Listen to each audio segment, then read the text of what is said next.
Montana Territory, 1873. The rain hammered down on Asher Sullivan's shoulders like the fists of an angry god. Lightning split the gunmetal sky as he urged his exhausted horse forward through the downpour. The 25-year-old cowboy had been riding for 2 days straight, pushing hard to reach Whitefish before nightfall. Now, with the storm turning the trail into a river of mud, he knew he'd be lucky to find any shelter at all. "Easy, Ranger," he murmured to his paint horse, patting the animal's sodden neck. "We'll find somewhere to wait this out." Asher pulled his hat lower, water cascading off the brim. The lonely trail stretched before him, winding through pine-covered foothills. 3 years working cattle for the Rocking M Ranch had taught him the cruel indifference of the Montana wilderness. Out here, a man survived by his wits or not at all. There was no room for weakness, no space for sentiment. The frontier demanded everything and gave little in return, a truth that had been beaten into him since childhood. His father's words echoed in his mind. "Trust no one but yourself, boy. Attachments are just weights that'll drag you under." The old man had lived and died by that creed, buried in a lonely grave with not a soul to mourn him but his son. Asher had vowed to be smarter. Keep moving, stay unattached, survive. That was the code of the West. Love was a luxury men like him couldn't afford. Lightning flashed again, closer this time, and Ranger reared nervously. As Asher struggled to control his mount, something caught his eye, a splash of color against the muddy trail ahead. He squinted through the downpour, making out the shape of an overturned wagon half hidden in the brush. "Whoa," he called, pulling Ranger to stop beside the wreckage. The wagon was a small one, likely a single-family affair rather than part of a larger train. One wheel was shattered, the canvas covering torn and flapping in the wind.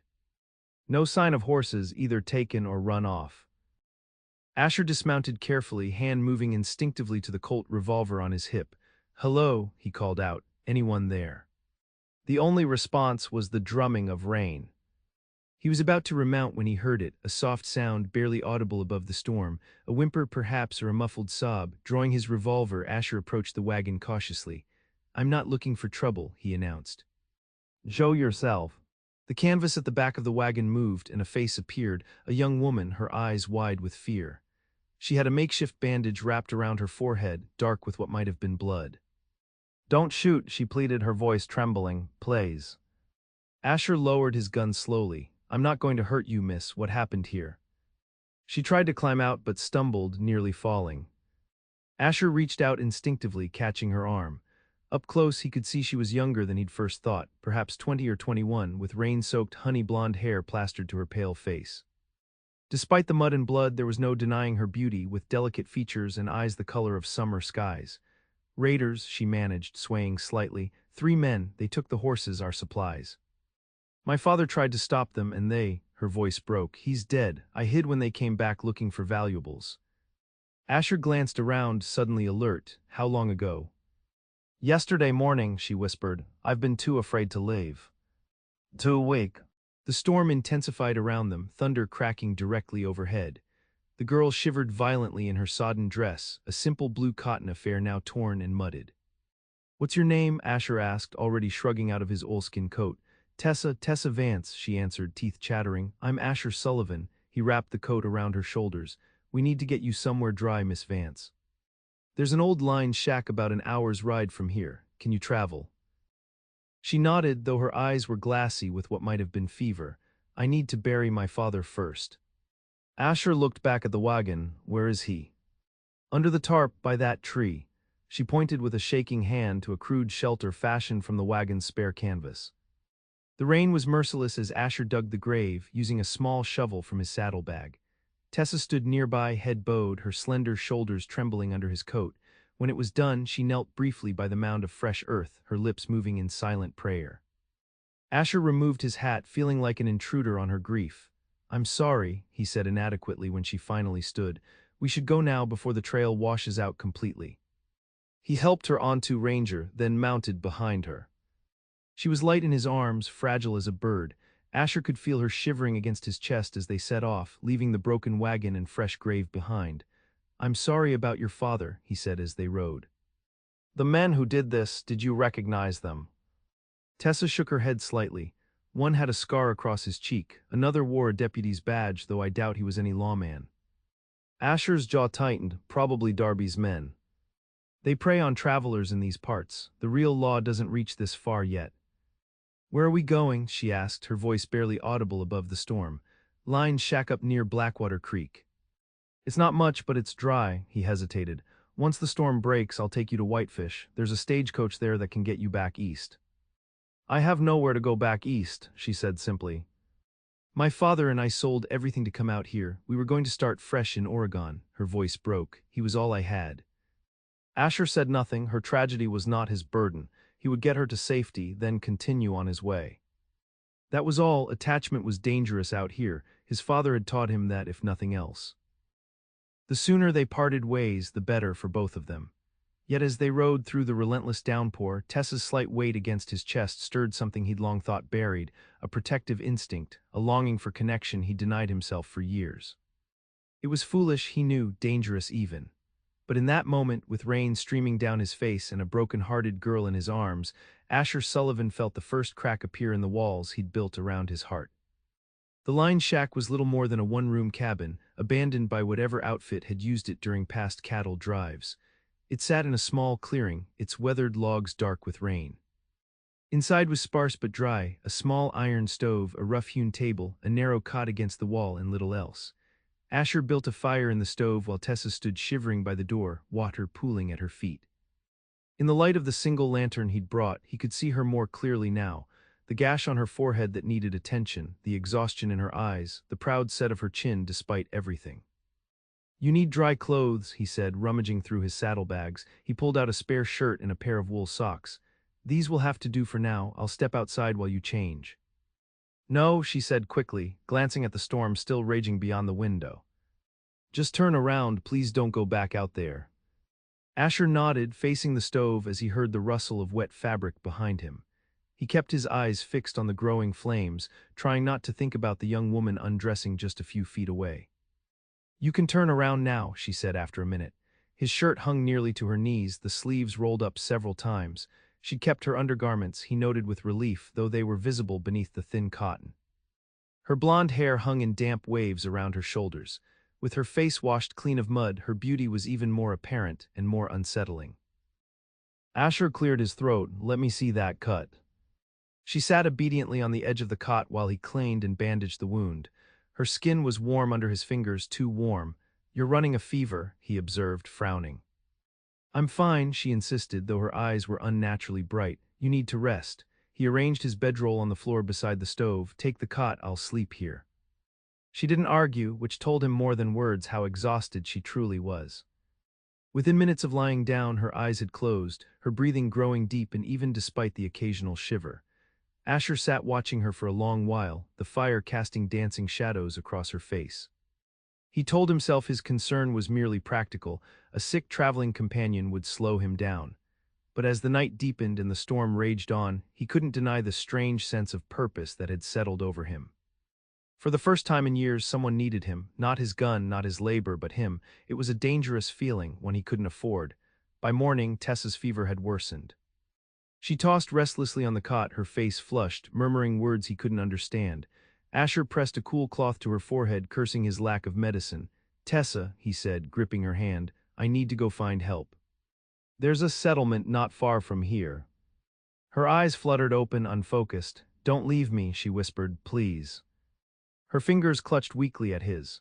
Asher hesitated, torn between the need for supplies and his reluctance to leave her alone in this condition. "I'll be back before nightfall," he promised. "You have my word." She nodded faintly, her eyes slipping closed again. Asher left water within her reach, built up the fire, and locked the cabin door behind him. The storm had passed, leaving behind a washed-clean world of mud and fallen branches. He mounted Ranger, glancing back at the cabin one last time before spurring the horse toward the small settlement of Elk Hollow. The settlement was little more than a cluster of buildings, a general store, a saloon, a smithy, and a handful of cabins. Asher tied Ranger outside the general store and stepped inside, the bell above the door announcing his arrival. The storekeeper, a balding man with suspicious eyes, looked up from his ledger. "Help you." "Need medicine for a fever, bandages too. And some dry goods, flour, coffee, beans." The man raised an eyebrow. "That'll run you about $8. Asher counted out the money, nearly everything he had. As the storekeeper gathered the items, the door opened again, admitting 3 men. Asher tensed instinctively. They had the hard look of men who lived by their guns, trail dust on their clothes and cold eyes that assessed everything for value or threat. The leader, a tall man with a jagged scar across his left cheek, nodded to the storekeeper. Jeremiah, business good.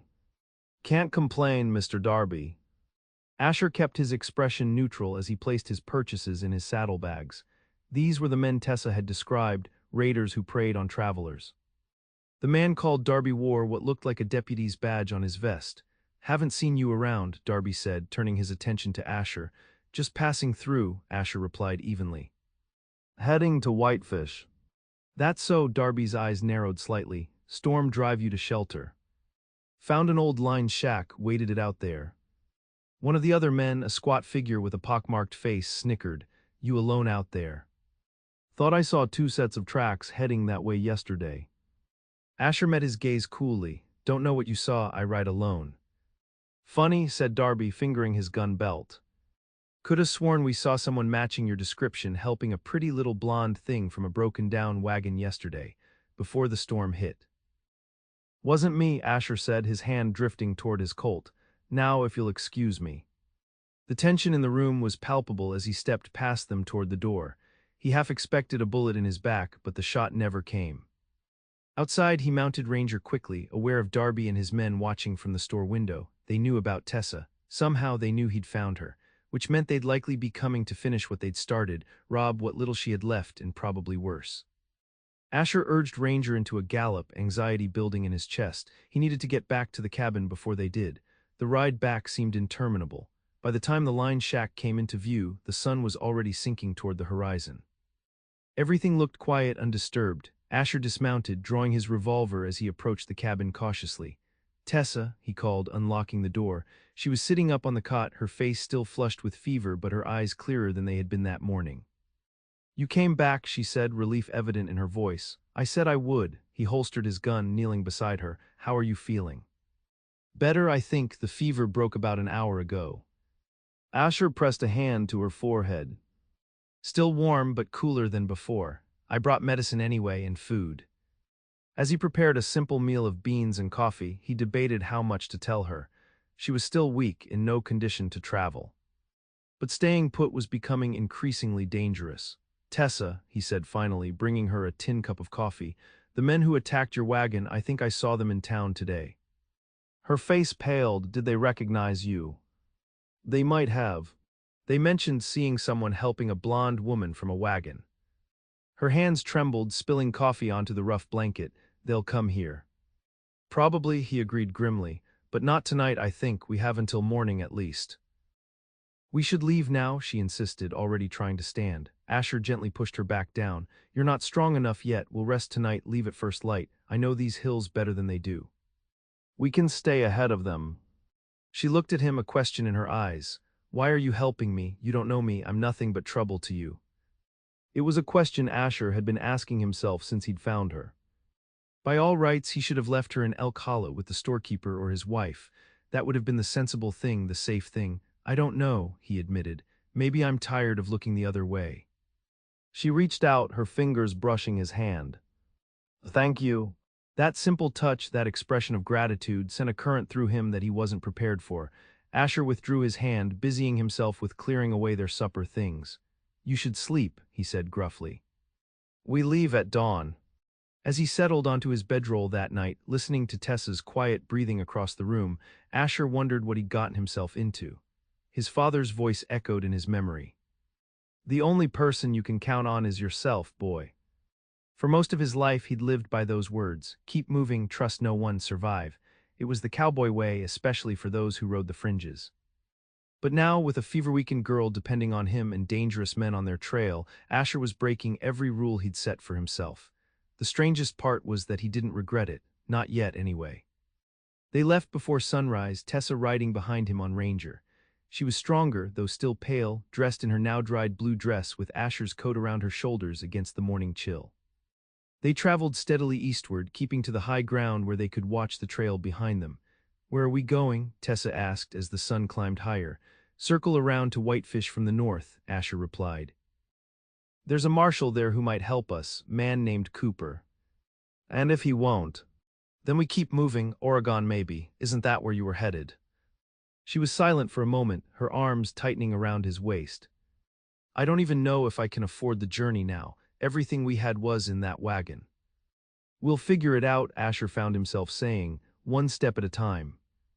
Around midday, they stopped to rest near a small creek. Tessa knelt to splash water on her face while Asher scanned the horizon. Nothing yet, but he couldn't shake the feeling they were being watched. Tell me about yourself, Tessa said suddenly. You know my story, but I know nothing about you except your name. Asher shifted uncomfortably. Not much to tell, grew up in Missouri, came west after the war, been working ranch jobs mostly. Family? None living. She studied him with those clear blue eyes that seemed to see more than he wanted to reveal. You're not much for talking, are you? Never found much use for it, he admitted. My father was the same way, she said, a sad smile touching her lips. Said a man's actions spoke louder than his words anyway. Sounds like a smart man. He was, she looked down at her hands. He was also stubborn and proud, refused to admit when he was wrong or when he needed help. It's why we were traveling alone instead of with a wagon train like he'd promised my mother before she died. Asher recognized the gentle rebuke in her words. I'm not good company, Miss Vance. You'd be better off with just about anyone else. And yet here we are, she said softly. You could have left me to die in that wagon or in the cabin. You didn't. Before he could respond, a distant sound caught his attention, hoofbeats, more than one horse. Asher was on his feet instantly, pulling Tessa up with him. Riders coming, fast. They scrambled back to Ranger, mounting quickly. Through a break in the trees, Asher could make out 3 horsemen on the trail below, moving at a steady clip. Darby and his men. They found our trail, he muttered, spurring Ranger into motion. They rode hard through the afternoon, pushing the paint horse to his limits. Asher knew they couldn't outrun their pursuers forever, not with 2 people on 1 horse. They needed a defensible position, somewhere to make a stand. As the sun began to set, they crested a hill and Asher spotted what they needed, an abandoned mine entrance set into the hillside. There, he pointed, we can hole up there for the night. The mine was a dark maw in the rock face, its timber supports weathered but still sound. Inside, the tunnel extended about 30 feet before a cave-in blocked further progress. It was dry and defensible, only one way in or out. Asher unsaddled Ranger, leaving him hobbled near the entrance where he could graze. Inside, he built a small fire well back from the mouth of the tunnel, where its light wouldn't be visible from a distance. Tessa sat huddled near the flames, exhaustion evident in the slump of her shoulders. The day's hard ride had taken a toll on her still recovering body. Try to eat something, Asher urged, offering her jerky and hardtack from his saddlebag. Do you think we lost them? She asked, taking the food with a grateful nod. For now, maybe, but they know these hills too. They'll pick up our trail again by morning. What will they do if they catch us? Asher met her gaze steadily. Nothing good. But they won't catch us. How can you be so sure? Because I won't let them, he said simply. She studied him in the flickering firelight. You've changed since yesterday. How so? When you found me, you couldn't wait to be rid of me. Now you're risking your life to protect me. Why? It was a question Asher had been avoiding even in the privacy of his own thoughts. Why indeed? This woman was nothing to him, a stranger, a complication, a danger. By all rights, he should resent her for the trouble she'd brought into his life. Yet he didn't, quite the opposite. I don't know, he admitted finally. Maybe I'm tired of just surviving. Maybe I want to do something that matters for once. She reached across the small fire, her fingers finding his. This time he didn't pull away. You matter, Asher Sullivan, she said quietly. To me, at least. He looked down at their joined hands, feeling something shift inside him, a wall crumbling, a door opening. It terrified him more than Darby and his men ever could. You should get some sleep, he said gruffly, withdrawing his hand. I'll take first watch. She nodded, disappointment flickering briefly across her face. As she settled down near the fire, wrapping herself in his coat, Asher moved to the mine entrance, rifle in hand. The night was clear, stars scattered like diamond dust across the vast Montana sky. In the distance, coyotes called to one another, lonesome, haunting sounds that seemed to echo the emptiness in his own heart. For 3 years he'd wandered these territories, working when he needed money, moving on when people started to get too close. It was safer that way. His father had taught him that lesson well. Attachments were weaknesses, and weakness got you killed out west. But watching Tessa sleep, her face peaceful in the dying firelight, Asher wondered if his father had been wrong. Maybe the real weakness was in the walls he'd built around himself, not in what lay beyond them. The thought troubled him more than he cared to admit. Dawn found them moving again, pushing eastward toward Whitefish. Asher had seen no sign of pursuit during his watch, but that didn't mean Darby and his men weren't still searching. They traveled cautiously, keeping to the high ground and the shelter of trees where possible.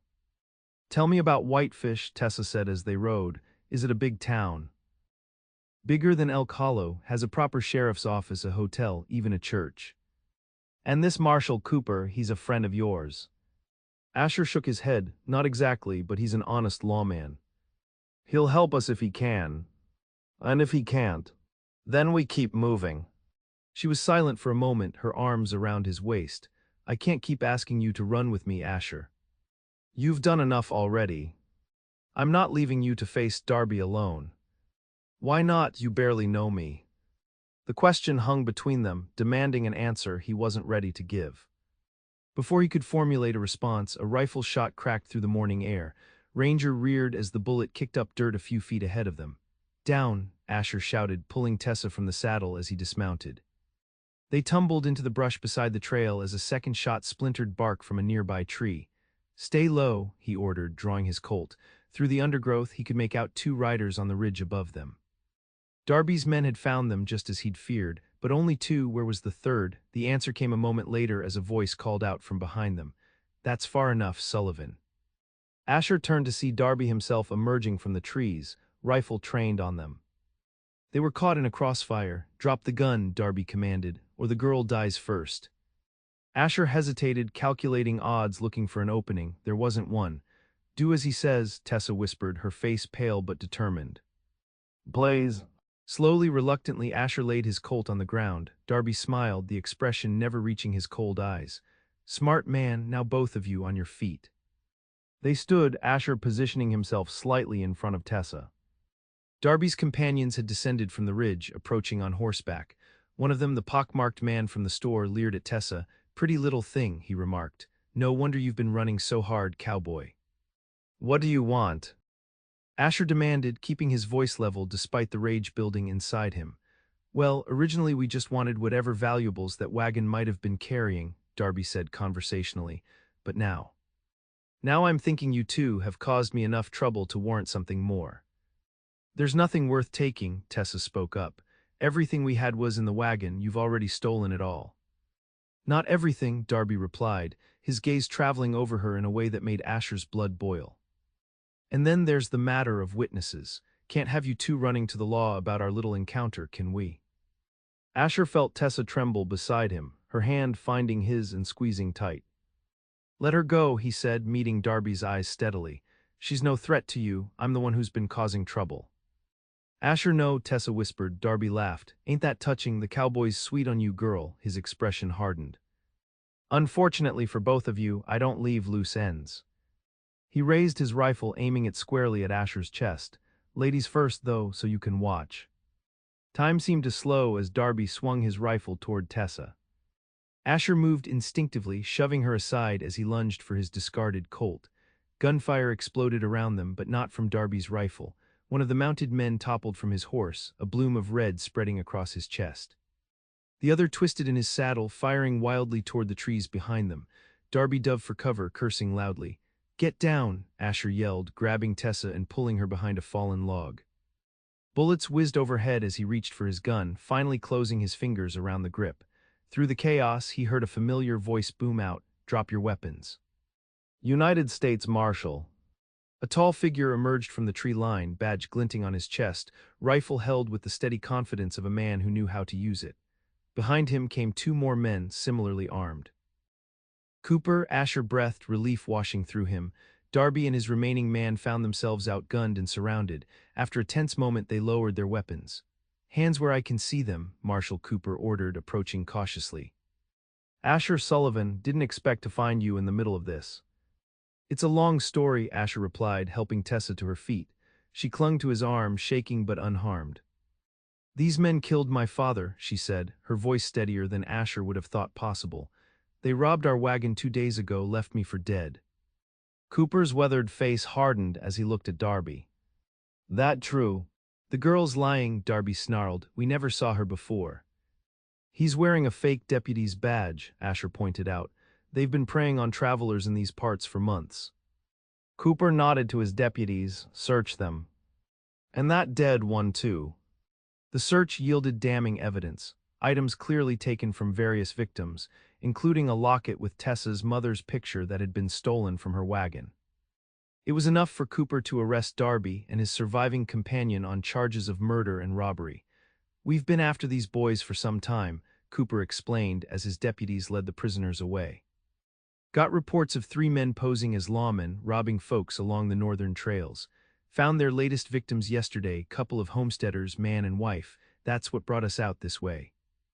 Good timing, Asher remarked. For you maybe, Cooper glanced between Asher and Tessa with undisguised curiosity. Now, suppose you tell me how a solitary cowhand like yourself got mixed up with a young lady and a gang of killers.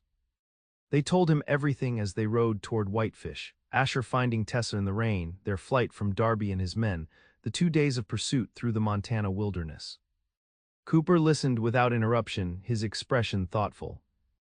You did right by her, Sullivan, he said when they had finished. Not many would have taken the risk. Anyone would have helped, Asher muttered, uncomfortable with the praise. No, Tessa said firmly, they wouldn't have. You saved my life, Asher. More than once. The town of Whitefish appeared before them as evening approached, a collection of wooden buildings surrounding a dusty main street, with mountains rising majestically in the background. Cooper led them to the sheriff's office first, where statements were taken and arrangements made for Darby and his accomplice to stand trial. The circuit judge comes through in 2 weeks, Cooper informed Tessa.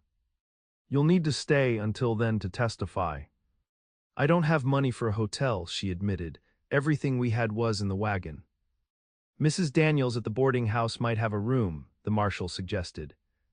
She sometimes takes in women who need help. I can speak to her if you like. Thank you, Tessa said gratefully. Asher stood silently by, aware that his role in this story was coming to its natural end. Tessa was safe now under the protection of actual lawmen in a proper town. She didn't need a drifting cowboy anymore. The thought left a hollow feeling in his chest that he wasn't prepared for. Cooper seemed to read his thoughts. What about you, Sullivan, heading back to the Rocking M? I suppose so, he said, not looking at Tessa. Job's waiting. Well, you've got time for a meal and a bath first, Cooper said, clapping him on the shoulder. Town's buying after what you did. They were settled in the hotel's small dining room when Tessa finally addressed the elephant in the room. So you're leaving, she said quietly. Asher stared into his coffee cup. I should get back. Boss is expecting me. Of course, her voice was carefully neutral. I understand. But she didn't understand. How could she? He barely understood himself. All he knew was that the thought of riding away from her made his chest ache in a way he'd never experienced before. What will you do, he asked, after the trial? She traced the rim of her teacup with one finger. I'm not sure. Find work, I suppose, save enough to continue west maybe, that was the plan. Oregon's still a long way. Yes, she met his eyes then, but I've come too far to turn back now. There was a strength in her gaze that hadn't been there when he'd found her in the rain, a determination born of survival and loss. In 2 days, Tessa Vance had faced death, grief, fever, and pursuit, yet here she sat already planning her next steps. It humbled him. I could, he began, then faltered. What was he thinking? That he could escort her to Oregon? That he could stay with her in Whitefish? Both ideas were equally impractical, equally dangerous to the careful isolation he'd maintained for years. You could what? She prompted gently. Nothing, he said, shaking his head. Just thinking aloud. Disappointment flickered across her face, quickly masked. Well, I want you to know how grateful I am, Asher. I wouldn't be alive if not for you. Anyone would have done the same, he repeated, the words sounding hollow even to his own ears. No, she said firmly, they wouldn't have. The silence that fell between them was heavy with things unsaid. Later, freshly bathed and wearing clean clothes purchased with money Cooper had advanced against the reward for capturing Darby, Asher stood outside the boarding house where Tessa had been given a room. The building was modest but well kept, with lace curtains in the windows and flowers growing in boxes along the porch. Mrs. Daniels, the owner, had taken to Tessa immediately. Poor child, she'd clucked, leading her upstairs. Don't you worry about a thing, we'll get you settled right and proper. Asher had watched them go, feeling simultaneously relieved that Tessa had found safe harbor and strangely bereft at the separation. Now, as the evening shadows lengthened across the street, he hesitated at the gate, hat in hand, uncertain of his purpose in coming. The door opened before he could decide, and Tessa stepped onto the porch. She'd bathed as well, her honey blonde hair falling in soft waves around her shoulders. She wore a borrowed dress of pale green calico that suited her better than his oversized shirt had, though he found himself missing the sight of her in his clothes. "I thought you might have left already," she said, surprise and pleasure mingling in her voice. "Not yet, thought I should say a proper goodbye first." She descended the steps to join him at the gate. Up close he could see that some color had returned to her cheeks, though shadows of exhaustion still lingered beneath her eyes. "Mrs. Daniels says I can work for my room and board until after the trial," she told him. "She needs help with cooking and cleaning." "That's good," he said awkwardly. "She seems kind." "She is." Tessa studied his face in the fading light. "When will you go?" "First light, probably. It's a 3-day ride back to the ranch." She nodded, looking down at her hands where they rested on the gate between them. "I'll miss you," she said simply. The words hit him like a physical blow, unexpected, powerful. No one had missed Asher Sullivan in years. He'd made sure of it, never staying long enough in one place to form attachments, never allowing anyone close enough to care whether he came or went. Yet here was this woman he'd known for barely 3 days, looking at him with those clear blue eyes, admitting she would miss him when he was gone. It terrified and elated him in equal measure. "Tessa, he began, then stopped, unsure what he wanted to say. She waited, hope and resignation warring in her expression. "I'm not good at goodbyes," he finished lamely. "Then don't say goodbye," she suggested. "Say you'll write to me or that you'll come back through Whitefish someday." "I'm not much for letter writing." "Then come back," she said, a note of challenge in her voice. "When you can." It would be so easy to promise, to give her the words she wanted to hear, but Asher had never been one to make promises he wasn't sure he could keep. "I don't know when I'll be back this way," he said honestly. Disappointment shadowed her face, though she tried to hide it. "I understand." They stood in silence for a moment, the gap between them both physical and metaphorical, a few feet of space and a chasm of unspoken feelings. "Thank you again," she said finally, "for everything. Take care of yourself, Tessa." "You too, Asher." He should have turned then, walked away cleanly. Instead, he found himself reaching across the gate to take her hand. Her fingers were warm in his, delicate yet strong. "If you ever need help," he said gruffly, "the Rocking M is northeast of here near Fort Benton." She squeezed his hand. "I'll remember." The touch lingered as he finally released her and stepped back. With a nod that felt wholly inadequate, Asher turned and walked away, feeling her eyes on his back long after he'd rounded the corner toward the livery where Ranger waited. The ride back to the Rocking M was long and lonely, the trail stretching endlessly before him. Asher found himself replaying every moment with Tessa, her courage when faced with danger, her quiet strength in grief, the way she'd looked at him as if he were something more than a drifting cowhand with a troubled past. By the time he reached the ranch, he'd convinced himself he'd done the right thing in leaving. What could he offer a woman like her? He had no land, no savings worth mentioning, nothing but his horse and his gun. Better for her to find someone settled, someone with prospects. Better for him to return to the solitary life he knew. The ranch foreman, Tom Bradley, greeted him with a raised eyebrow. "Thought you might have decided not to come back, Sullivan." "Got delayed," Asher replied shortly, unsaddling Ranger. "Any problem with that?" "Nope, boss figured you had your reasons." Bradley studied him curiously. "Must have been some delay, though. You look like you've been through a war." "Something like that." Asher slipped back into ranch life with the ease of long practice, rising before dawn, working until dusk, falling into exhausted sleep only to do it all again the next day. The physical labor was a welcome distraction, keeping his mind too occupied for wandering thoughts. But at night, in the quiet of the bunkhouse, Tessa's face would come to him unbidden. He wondered how she was faring in Whitefish, whether Darby and his man had been convicted, if she still planned to continue to Oregon alone. 2 weeks passed, then 3. The cattle drive they'd been preparing for was completed, the herd delivered to the railhead at Great Falls. Asher collected his pay, more money than he'd held at one time in years, enough to make a start somewhere if a man were inclined to settle down. The thought unsettled him. "Planning to stay on for the winter?" Bradley asked as they rode back to the ranch. Asher hesitated. He'd never wintered at the Rocking M before, always drifting south when the cold set in. Haven't decided yet. Well, boss says there's a place for you if you want it. Permanent like. It was a generous offer, more stability than Asher had allowed himself in years. Yet instead of relief, he felt a strange restlessness at the thought. I'll think on it, he said.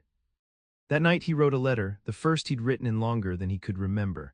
It was brief, awkward, full of crossed-out words and ink blots. When finished, he stared at it for a long time before folding it carefully and tucking it into his saddlebag. The next morning he rode into Fort Benton to post it, half convinced he would tear it up before reaching the post office. But he didn't. He paid the postage and watched as it disappeared into the mail pouch bound for Whitefish. Then he waited. A month passed with no response. Asher told himself it didn't matter, likely Tessa had already moved on, perhaps continued west as she'd planned. Or maybe she'd simply chosen not to respond, which was her right. He'd been clear about his solitary nature. He could hardly blame her for taking him at his word. Winter descended on Montana with its usual ferocity, biting winds, snow piling in drifts against the bunkhouse walls, temperatures that froze a man's breath in his beard. Asher stayed on at the Rocking M, telling himself it was the practical choice. In truth, he couldn't bring himself to leave, not without knowing what had become of Tessa Vance. It was a bitter December morning when the ranch owner's son rode in from Fort Benton with supplies and mail. He tossed an envelope to Asher with a grin. Got yourself a sweetheart, Sullivan. Didn't think you were the type. Asher ignored the teasing, his heart hammering as he recognized Tessa's neat handwriting on the envelope. He waited until he was alone to open it, hands uncharacteristically clumsy as he broke the seal. Her letter was longer than his had been, the writing flowing and elegant. She was still in Whitefish, she wrote. Darby and his man had been convicted and sentenced to hang, though the execution had been delayed by winter weather. Mrs. Daniels had offered her a permanent position at the boarding house, which she had accepted for the time being. Oregon still calls to me, she wrote, but I find myself reluctant to travel alone again. Perhaps when spring comes, I will find companions for the journey. There was warmth in her words, genuine pleasure at hearing from him. She asked about his life at the ranch, whether he'd decided to stay for the winter if the work was hard, simple questions that invited response.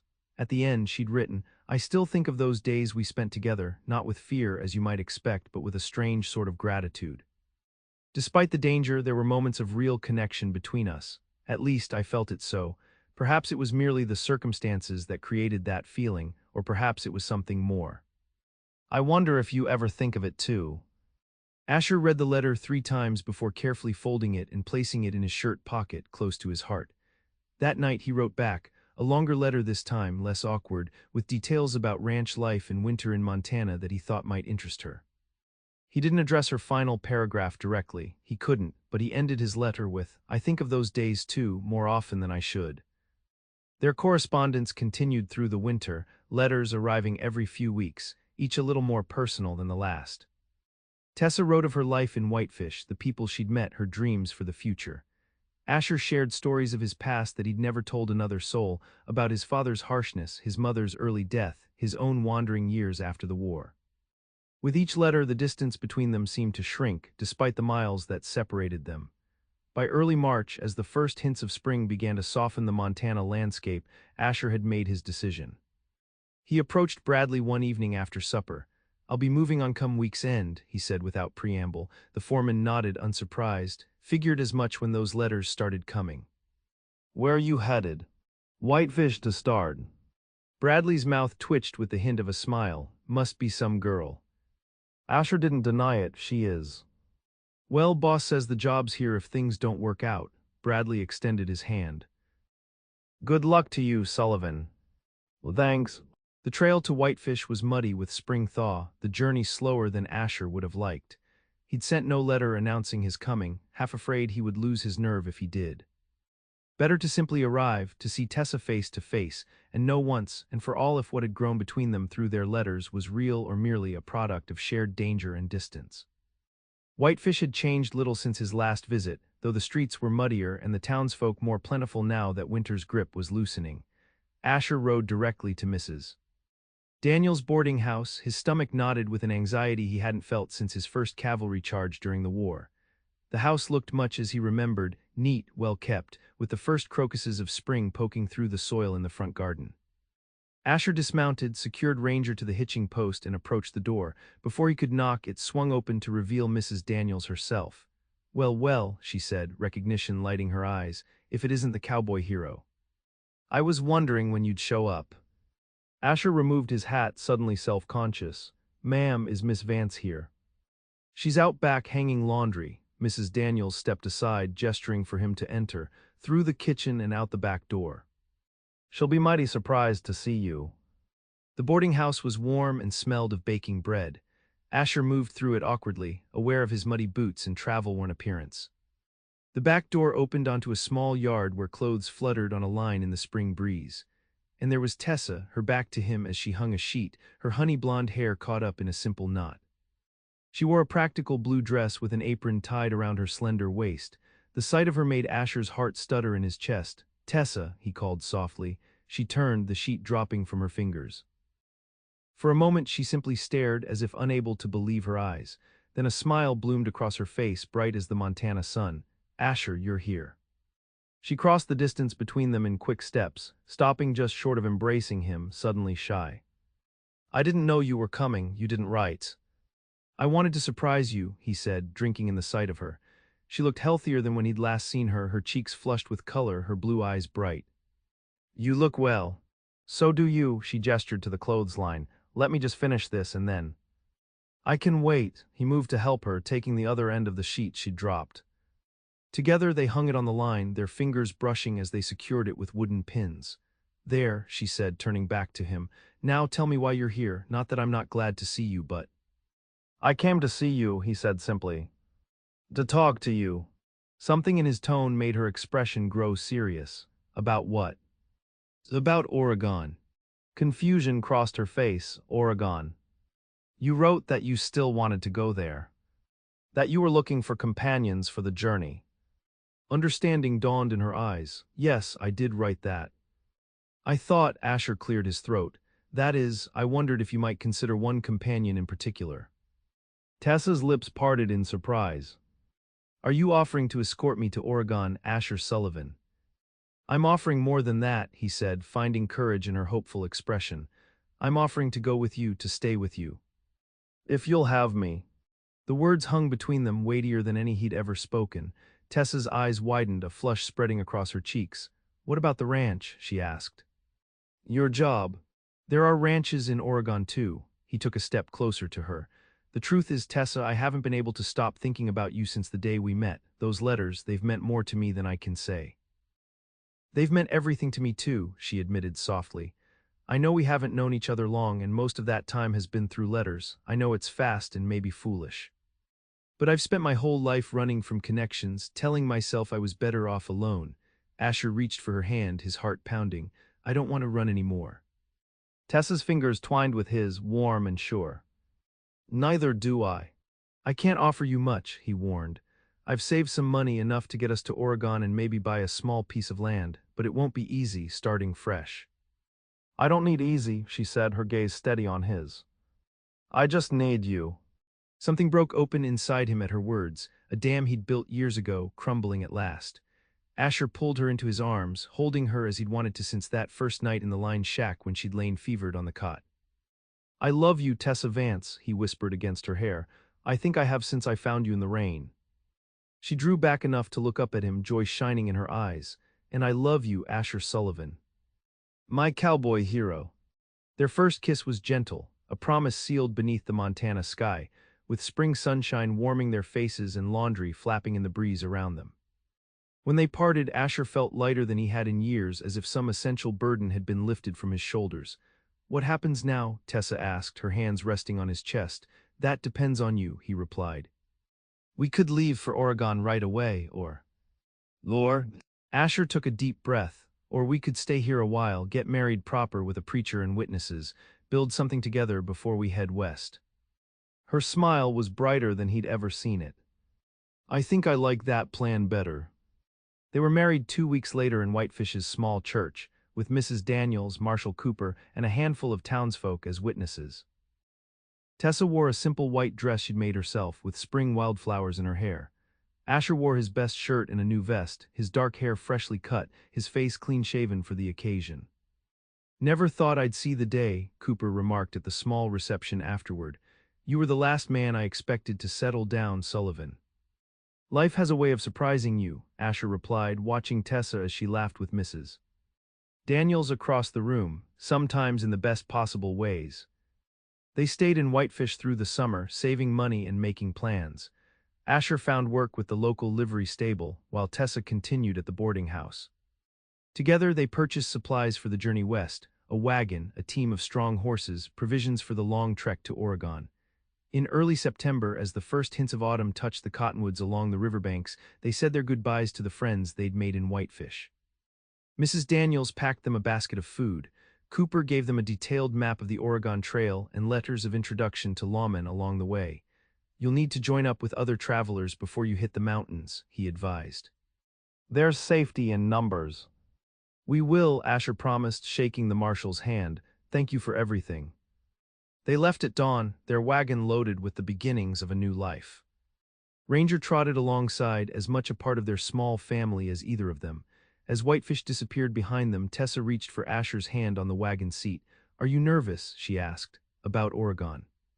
No, he smiled at her, the easy smile that had once been so rare for him. About building a life with you, not even a little. Good, she leaned her head against his shoulder, because I've never been more certain of anything. The journey west was long and not without hardships. Mountain passes made treacherous by early snow, rivers swollen with autumn rains, nights when the wind howled around their canvas covering. But they faced each challenge together, their love deepening with each mile traveled, each obstacle overcome. By spring of the following year, they had reached the lush Willamette Valley in Oregon, where they purchased a modest parcel of land with the money they'd saved. The soil was rich, the climate milder than Montana's harsh extremes. Here they built their home, a simple cabin at first, expanded over the years as their family grew to include first a son, then twin daughters. Asher never returned to the solitary existence he'd once known.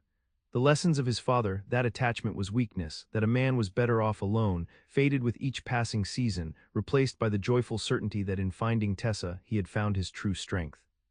Sometimes, on summer evenings when the children were asleep and the day's work was done, they would sit together on the porch of their home, watching the sunset paint the valley in shades of gold and amber. Do you ever think about that day, Tessa would ask, when you found me in the rain? Every day, Asher would answer, drawing her close, the day my real life began. And in those moments, with the woman he loved in his arms and the home they'd built together surrounding them, Asher Sullivan knew that his father had been wrong about everything that mattered. The frontier wasn't just a place of hardship and survival, it was a place where love could take root and flourish, where two souls could find each other even in the darkest storm and build a life that would stand against whatever trials came their way. It was, as those who knew their story often said, a love for the ages.